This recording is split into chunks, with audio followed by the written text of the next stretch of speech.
A conversation about rain.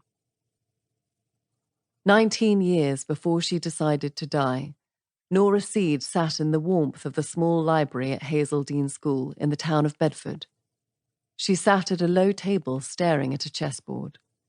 "Nora, dear, it's natural to worry about your future," said the librarian, Mrs. Elm, her eyes twinkling. Mrs. Elm made her first move, a knight hopping over the neat row of white pawns.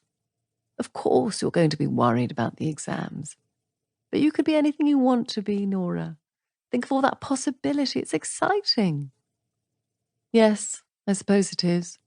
A whole life in front of you." "A whole life. You could do anything, live anywhere, somewhere a bit less cold and wet." Nora pushed a pawn forward 2 spaces. It was hard not to compare Mrs. Elm to her mother, who treated Nora like a mistake in need of correction. For instance, when she was a baby, her mother had been so worried Nora's left ear stuck out more than her right that she'd used sticky tape to address the situation, then disguised it beneath a woolen bonnet. "I hate the cold and wet," added Mrs. Elm for emphasis. Mrs. Elm had short grey hair and a kind and mildly crinkled oval face, sitting pale above her turtle green polo neck. She was quite old, but she was also the person most on Nora's wavelength in the entire school. And even on days when it wasn't raining, she would spend her afternoon break in the small library. "Coldness and wetness don't always go together," Nora told her. "Antarctica is the driest continent on Earth. Technically, it's a desert."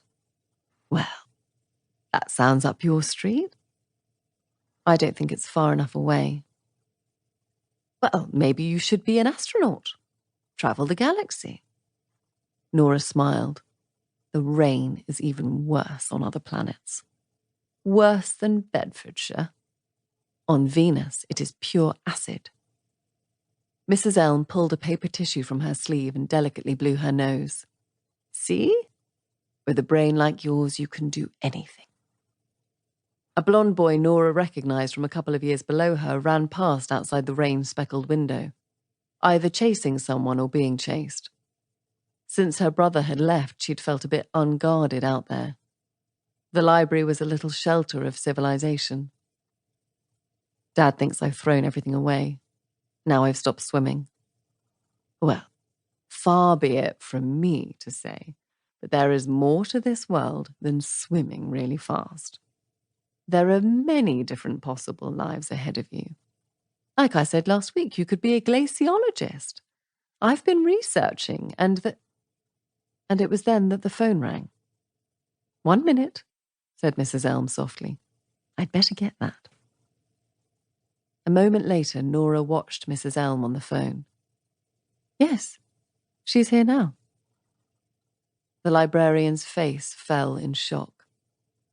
She turned away from Nora, but her words were audible across the hushed room. "Oh, no. No.